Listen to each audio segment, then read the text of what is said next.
The year is 2022, the Premier League is back and the season had begun, and Brighton were about to shock the world. Brighton Hove Albion still had Graham Potter in charge and the Seagulls were off to a very solid start. But then everything changed, and if you already know the ending of Brighton finishing 6th, qualifying for the Europa League, and Roberto De Zerbi being hailed as one of Europe's most exciting managers, you might think the whole campaign was a straightforward upward climb, but it wasn't. The truth is, this was a season that began under a completely different man entirely, with different expectations, and what it would unfold into would be remembered by Brighton fans forever. So, make sure you watch to the end to find out how a team ran by a gambler using statistics and data would be able to break into the top 6. But before we get there, if you love Brighton or maybe you just enjoy underdog stories, please do consider subscribing. I'm trying to hit 1,000 subscribers and it really helps the channel out massively. Anyway, the summer of 2022 was one of cautious optimism. The previous year had been Brighton's best in the Premier League to date, 9th place with 51 points.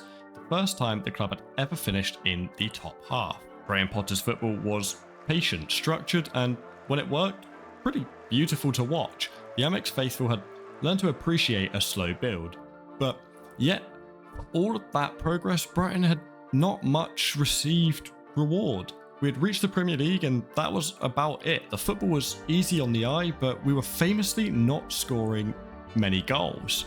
The question was, could they go one better? Could they not only maintain attractive football, but push towards something greater?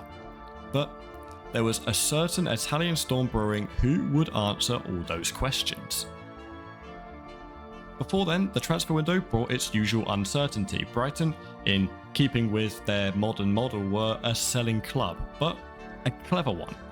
They had lost Yves Bissouma to Tottenham early in the summer, a departure that many feared would rip the heart out of their midfield. Bissouma had been their midfield engine, a player whose resistance and ability to win the ball back had given Potter's system much needed stability. The sale brought in a healthy sum of around 25 million, but it left a gap. And then Marc Cucurella was another departure, and his exit was a statement about where Brighton stood in the footballing food chain. Signed from Getafe only a year earlier, Cucurella had been a revelation. He was quick, energetic, capable of defending and driving forward in an equal measure. His performances had been so impressive that he had won Player of the Year, and then Chelsea came calling with a fee that would be around 60-65 million. It was a deal Brighton simply couldn't turn down.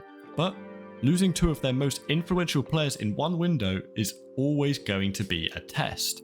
However, there were arrivals, of course. Levi Colwill, a promising young centre-back from Chelsea, came in on loan. Julio Enciso and Simon Adingra were brought in for eyes on the future, and Pervis Estupiñán came from Villarreal to fill the Cucurella role. He was strong, quick, and had Europa League winning experience. The recruitment, as always with Brighton, was intelligent, it was targeted, it was focused on the long term. But fans knew that losing players of proven Premier League quality meant that the first part of the season could be tricky. Little did we know one of these signings would become a hero by the end of the campaign.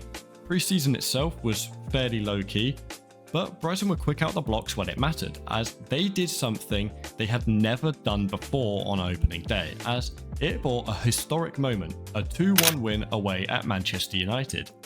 Brighton's first ever victory at Old Trafford. Pascal Gross was the scorer twice on that day, as he found space in the box and United's defence just melted away. It was a performance that felt calm, controlled, and weirdly inevitable. A 0-0 draw with Newcastle shortly followed, not the Newcastle of the previous few years, but the newly very, very wealthy and upward version, making the point way more valuable than it might have seemed at first glance. And then came wins over West Ham and Leeds, and a 5-2 demolition of Leicester at the Amex. 4 wins out of 6 and 4th in the table, Brighton were flying. And then, almost without warning, the entire trajectory of the season changed. On the morning of September the 8th, Chelsea sacked Thomas Tuchel. And then, in the hours and the days that followed, Graham Potter's name rose to the top of their shortlist. Potter was in the middle of building something special here. He had full control of the footballing operation and seemed committed to the project. But the lure of Chelsea, a Champions League football with vast resources, and the prestige of managing a Big Six club clearly proved irresistible.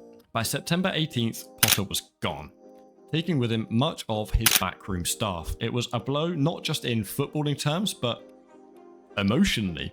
Brighton fans felt abandoned, blindsided, and the man that they had championed, who brought the club to new heights, had just left weeks into an extremely successful start to the campaign. It was almost as if someone had torn a chapter out of the book before the story had even really began, and it was starting to look worrying for Brighton fans. Had the fairy tale ended this early? Well, Tony Bloom and Paul Barber, they moved quickly. Brighton's recruitment model applies not only to players, but to managers. They identify talent before it's even needed its succession planning. One name that had been on their radar for some time was Roberto De Zerbi. The Italian made waves in the Serie A with Sassuolo. He'd also had a short, but in classic De Zerbi fashion, chaotic stint at Shakhtar Donetsk that was unfortunately cut short due to the Russian invasion of Ukraine. He was a coach known for very meticulous detail, high standards, and an unshakable belief in his way of playing football, no matter who he played. And with that, the Italian job had begun. De Zerbi had his first press conference, which was a mixture of humility and ambition. He praised Potter's work, promised not to dismantle what had been built, and made it clear that he had his own vision. Brighton fans were still raw from Potter's departure, but they were pretty receptive. But transitions like this are never seamless. De Zerbi inherited a squad drilled in a style that simply wasn't his, and he was asking them to adopt another. They were similar in philosophy, but different in rhythm and risk and just all-round style. Where Potter's Brighton built patiently, often recycling possession to probe openings, De Zerbi looks to draw the opposition in, invite the press, and break lines with daring passes through the middle. The change was subtle but pretty profound. It required bravery, or as De Zerbi said, balls. Not just from the players, but from the manager himself. The first games under De Zerbi showed promise but lacked the points. His debut was a wild 3-3 draw away at Liverpool, in which Leandro Trossard scored a hat-trick, the first Brighton player to ever do so in the Premier League. The performance was exhilarating, but it was swiftly followed with defeats to Tottenham, Brentford and Manchester City. A draw with Nottingham Forest offered very little comfort. At the end of October, Brighton had gone 5 league games without a win under their new manager. The football was bold, the patterns were starting to emerge, but the results just weren't there yet. Questions were being asked. Was this too much of a change too soon? Had the disruption of losing Potter completely cost Brighton their early season momentum for good? But as autumn crept towards winter, there were signs, glimmers of the season Brighton would go on to have. De Zerbi spoke openly about the time it would take for his ideas to settle in and start to take shape, about building trust with players, and about turning risk into reward. The Amex waited, and as the leaves fell, so did the first hints that this wasn't going to be a season of survival or slow depreciation, but something altogether more historic. The first weeks of Roberto De Zerbi's tenure, they were comparable to learning to drive a car. Exciting, but full of stalls, false starts, and moments where the gears just don't seem to work. The performance at Anfield in his debut, that 3-3 draw with Liverpool, had sent a shockwave through the Premier League. Brighton weren't just trying to survive with their new head coach, but they were trying to take the fight to one of the league's most impressive sides in their own backyard. But as I had mentioned, there was 5 league matches under De Zerbi, 3 defeats, 2 draws, and no wins. Brighton was still in the top half thanks to their strong start under Graham Potter, but the momentum had undoubtedly slowed. Pundits began to question whether this Italian experiment was too risky for a side of Brighton's resources. The players looked like they were thinking twice in possession, caught between the habits of Potter era and the bold new instructions of their new manager. And yet, beneath the surface, something was stirring. De Zerbi wasn't panicking. If anything, he was doubling down. In training, the focus was relentless positional play under pressure, baiting the opposition into pressing, and then firing passes between the lines with absolute conviction. The goalkeeper and centre-backs were given as much responsibility for building attacks as the midfielders. Mistakes in training weren't really tolerated at all by De Zerbi, but they were also essential to the growth of the style of play. And that all led to October 29th, 2022. Chelsea at the Amex. The return of Graham Potter and the turning point in Brighton's season. The narrative wrote itself. The man who had walked away after Brighton's best ever start, coming back with his new, very expensively assembled side, the Amex was desperately hoping for a statement, and De Zerbi's Brighton delivered emphatically. From the first whistle, Brighton pressed like a side possessed. They forced Chelsea into errors in their own half, targeted the space behind the wing-backs, and attacked with a directness that stunned the visitors. By half-time, Brighton were 3-0 up, and it's safe to say the crowd were in full voice for both the manager and Cucurella, who had left Brighton for the money months prior. Potter was a picture of discomfort on the away bench. It finished 4-1. The goals came from everywhere. A Trossard finish, own goals under pressure, and then a final strike to cap off one of the most relieving wins in the club's recent history. Roberto De Zerbi will be celebrating his first win as Brighton boss tonight. That day really did feel like more than just 3 points. It was the vindication of De Zerbi's ideas. It was the players proving to themselves that the risk was worth the reward. It was also the moment that fans began to see the possibilities in this new era. Not just possession for possession's sake, but possession with purpose, with aggression, with intent to dismantle even the biggest of opponents. And it was also, more importantly, the sign that passion can always get one over on money. The confidence that came from that match spilled over into the weeks that followed. Brighton travelled to the Molineux to face Wolves and came away with a chaotic 3-2 victory, with Pascal Gross scoring the late winner after Wolves had been reduced to 10 men. And then they followed that with a 3-1 win over Arsenal in the Carabao Cup. Proof that the squad had the depth to be able to compete in multiple competitions against the best teams. But perhaps the most defining league performance of this early surge came in January at home to Liverpool, as Brighton won 3-0 with 2 goals from Solly March and 1 from Danny Welbeck. That Liverpool win was different from the previous draw at Anfield. Brighton had been exciting but vulnerable back then. At the Amex, they were controlled, they were composed, they were clinical.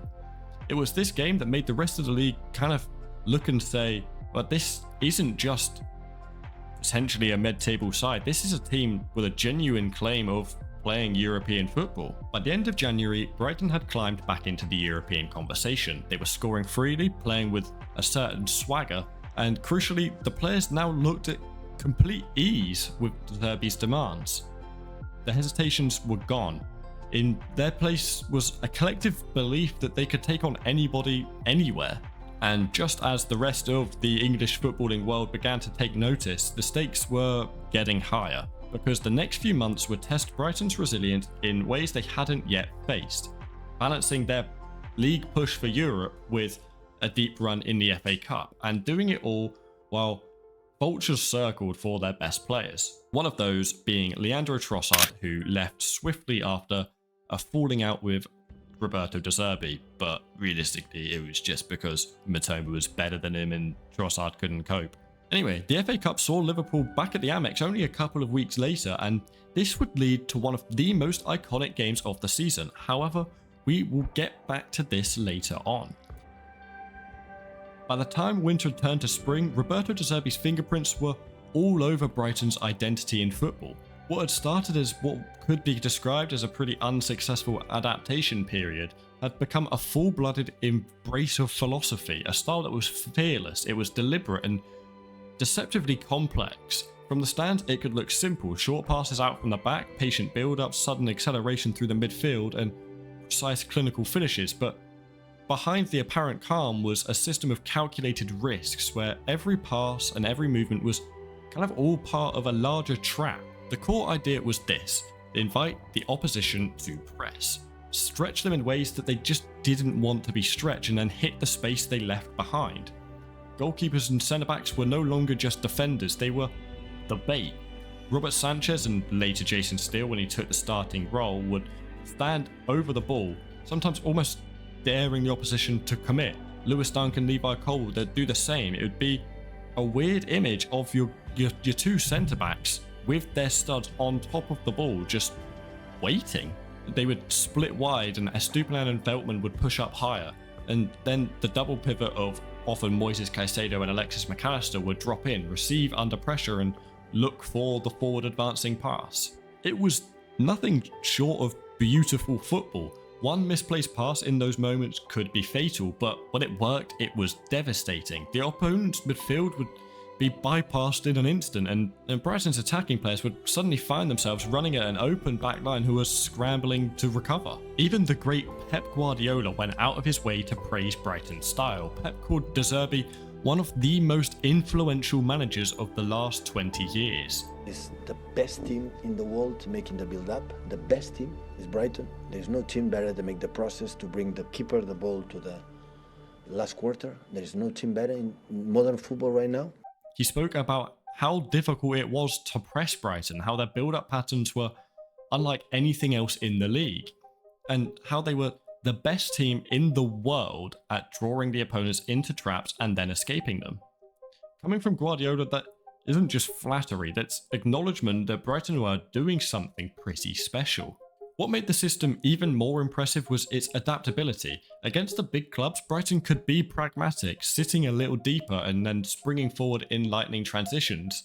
Against teams lower in the table, they could dominate the ball, they could suffocate them with a wave after wave of probing possession, until the breakthrough would eventually come. The players knew their roles inside out, and the structure gave them the confidence to improvise within it. The other key factor was the personnel and their versatility. I mean, they were some seriously great players, but Caicedo, for example, played not only as one of the best central midfielders in the league that year, but he was also able to fill in at right back later on in the season without missing a beat. Alexis McAllister could play that little bit deeper as a playmaker, or he could be more advanced number 10 depending on the game's requirements. Solly March found some serious form out on the wing, and Pascal Gross was, well, just an absolute phenom that could play absolutely anywhere you put him. But perhaps the most exciting individual transformation of the season came in the form of Kaoru Mitoma. The Japanese winger had arrived from Kawasaki Frontale and spent the 2021-22 season out on loan at sister club USG. Under De Zerbi, he randomly became one of the Premier League's most feared dribblers. He has a beautiful ability to be able to glide past defenders as if they're not there and to change direction without losing any speed, and he was always just a constant outlet. And his goals, like the curling finish against Leicester or the yet-to-come FA Cup winner, were the exclamation points on many of Brighton's best performances in the season. But if you would like to know more about Mitoma and his story, then I have made a video on him on this channel if you would like to check it out after this. Anyway, all of these elements combine to make Brighton not just a good story in 2022-2023, but genuinely just an elite footballing side, even by the numbers. They rank near the top of the league for possession, pass completion, and progressive passes. They were scoring freely with literally everybody contributing: McAllister, March, Mitoma, even Trossard before he did for a hissy fit and leave in January. But this was tactical mastery, not for its own sake, but for points on the board. And those points were stacking up. Brighton weren't just in the conversation for Europe, they were beginning to make it look like it was actually possible for Champions League places. But as the system clicked and the results started piling up, another challenge loomed, keeping their composure through a long grind of a season, with the FA Cup also offering both competition and distraction. Because if the league was where they were making history, then the cup run was also where Brighton was starting to dream of acquiring silverware. By February, Brighton were no longer just the surprise package of the Premier League, they were a fully fledged contender for European qualification, and they were beginning to believe it in themselves. But football seasons are never just about the league. The FA Cup was quietly becoming a parallel storyline to Brighton's league form. A competition offered not only just the lure of silverware, but the ability to be able to test their ability against some of the best teams in a knockout competition. Brighton entered in the third round in early January with a straightforward 5-1 demolition of Middlesbrough at the Riverside. It was the kind of game where you could really start to see Brighton's depth, and the passing patterns, they were slick. The goals were shared around. McAllister scored twice after recently lifting the World Cup, with Gross, Lallana and Undav also joining him on the score sheet. Then came the fourth round, which saw Brighton up against heavy favourites for the whole thing, Liverpool, who would have to travel back to the Amex only a couple of weeks after the Seagulls had beaten them 3-0 in the league, a result that Liverpool would absolutely be out to avenge. But this time, it was in a knockout tie where a single lapse could end the team's entire journey. Liverpool took the lead through Harvey Elliott, but Brighton didn't panic. They settled into their rhythm, kept the ball and waited for the right moment to strike. Lewis Dunk levelled with a deflected effort, and from then on, the game felt like it was slightly tilting towards Brighton, and in stoppage time, it arrived. In the 92nd minute, a moment of magic from Karu Mitoma. From a Pervis Estupiñán cross, Mitoma, with the composure of one of the world's best, he took one touch to lift it over Joe Gomez, making him look very silly, before volleying it past Alisson for a 2-1 win. A famous cup night, and another reminder that Brighton were no longer intimidated by the biggest stages, and you just couldn't write them off late on. The fifth round brought Stoke City away at the Bet365 Stadium. These were the kind of fixtures where Premier League sides often stumbled on a cold, rainy night in Stoke against a well-drilled Championship side. But Brighton handled it professionally, winning 1-0 thanks to Evan Ferguson. The young Irish striker, still in his very, very promising breakthrough season, was beginning to show why he was so highly rated. He was strong, had clever movement and a distinctive knack for finishing. By the time it was time for the quarter-final, Brighton were beginning to dream. They had got Grimsby Town, a League Two side that were in a fairy tale season of their own, and that was all that stood between them and a Wembley semi-final. It was the sort of draw that could either be a golden opportunity or a real humiliating banana skin, but Brighton made sure it was not the latter as they dismantled Grimsby 5-0 at the Amex.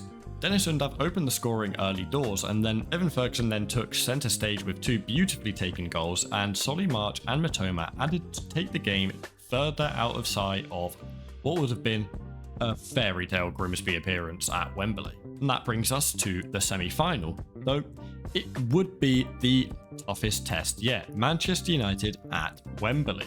It was a game of high tension, but it was low on clear chances. Both sides had spells of control, but neither could really break through. Brighton's structure was disciplined as ever, their passing was brave, and they refused to let United dictate, but as extra time ticked away, penalties loomed.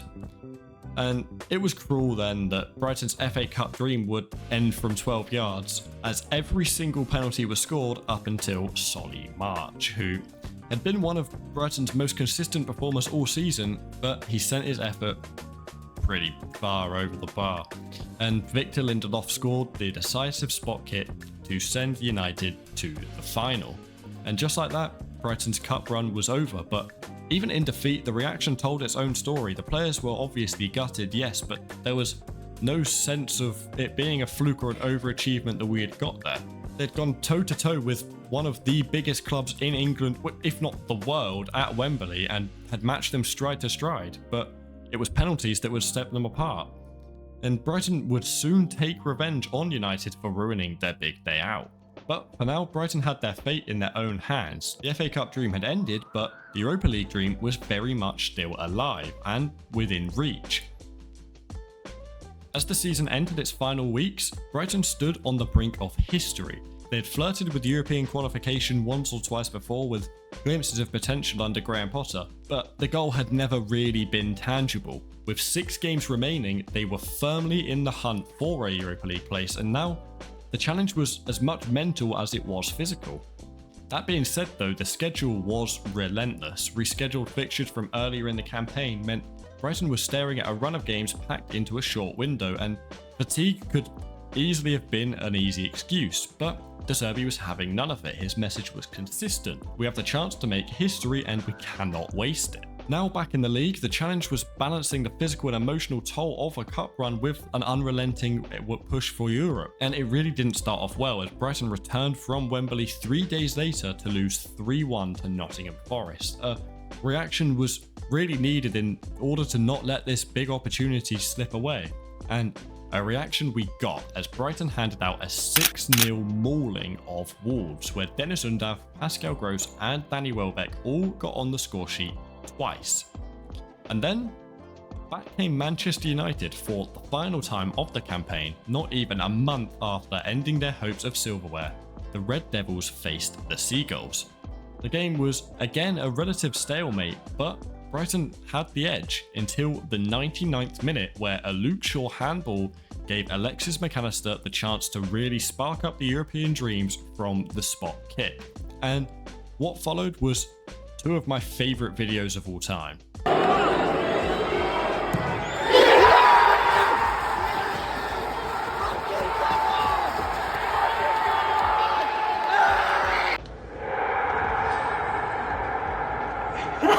That was fucking depressing.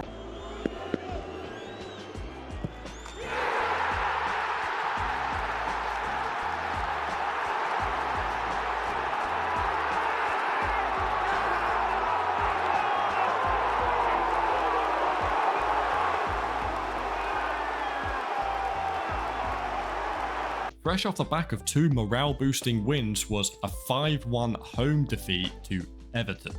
The kind of result that could really derail a team's season, but it really came out of nowhere. Brighton were in fine form and Everton were battling relegation, but on the day, Sean Dyche's side, they were just ruthless and had Brighton's number.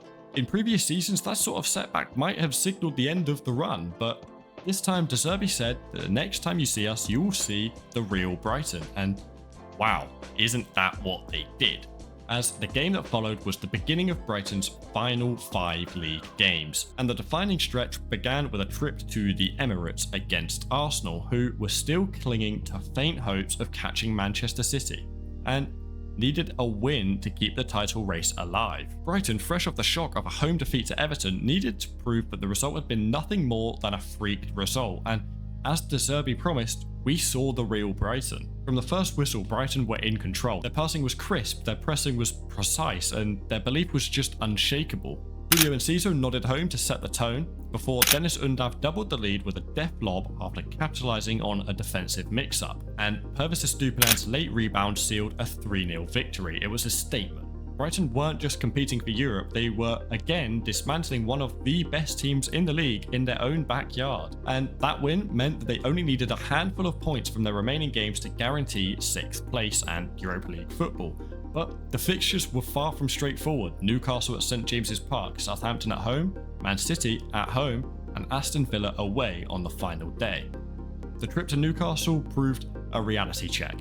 Eddie Howe's side, chasing Champions League, were ruthless in transition. Brighton fell 4-1, undone by a combination of defensive lapses and Newcastle's clinical finishing. But with Southampton already relegated up next, it was the perfect chance to bounce back. The match against Southampton was a party in all but its name. Brighton attacked with freedom. Evan Ferguson announced himself yet again with 2 goals inside the first 40 minutes, and then Southampton pulled one back.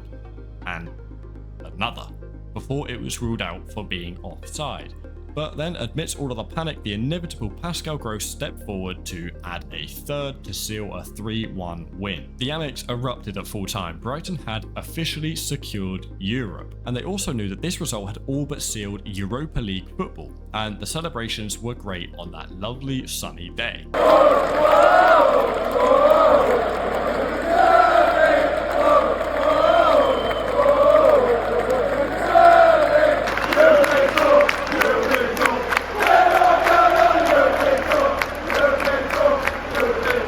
But still, there was one more test before the Europa League could be official. and we needed just a single point. And up next was Manchester City at home. City had already secured the Premier League title, but Pep Guardiola still fielded a very strong side. The visitors struck first through Phil Foden, but Brighton hit back soon after with the goal of the season and eventual Puskas nominee. Julio Enciso picked up the ball from 25 yards out and unleashed an absolutely thunderous strike into the top corner, sending the Amex into delirium. The game ended 1-1, and that was all that Brighton needed to mathematically guarantee 6th place. The final whistle was a moment that I just won't forget. Players and staff embraced on the pitch, and De Zerbi, emotional but still composed, spoke about how proud he was, not just of the players but of the entire club. And then we come to the final day, and to be honest, Aston Villa was kind of just an afterthought. Brighton rotated the squad knowing that the work was already done, and Villa won 2-1, securing their own European spot, but the result didn't matter, and realistically, who cared? The Seagulls were in Europe, and not just the Conference League, but the Europa League. It was the highest league finish in Brighton's history, from the days of fighting for survival in the lower leagues to the brink of the financial collapse in the 1990s and completely going out of business, to now preparing for a European tour. It was a journey that few clubs have ever experienced in such a short time. In the stands at Villa Park, the away end sang long after the final whistle. They sang for De Zerbi, for the players, for the city of Brighton itself. They sang because it was almost impossible that this whole journey had become a reality. The story of the 2022-2023 season is not just about the points and the position. It was a transformation in mentality, a belief that Brighton could stand among Europeans' elite and not really look out of place. As the celebrations rolled onto the night, thoughts began to turn to what lay ahead: the new stadiums, the new opponents, and the big moment on a European stage. Brighton's season under Roberto De Zerbi was nothing short of historic. For a club that had been considered not even a mid-table Premier League side, we were kind of just lingering around the bottom, and some wouldn't even have described us as a Premier League side. We were relatively new. Finishing 6th and qualifying for the Europa League marked a monumental moment, not just for the players, but for the entire club, the fans, and the broader perception of Brighton in English and world football. And then this European tour, we know, turned out to be some great memories, but that's for another video. If you enjoyed this one, then please do consider liking and subscribing. It helps the channel out massively, and like I said earlier, I'm trying to reach 1,000 subscribers on this channel, so everyone really does mean a lot. And with all that being said, fade to black.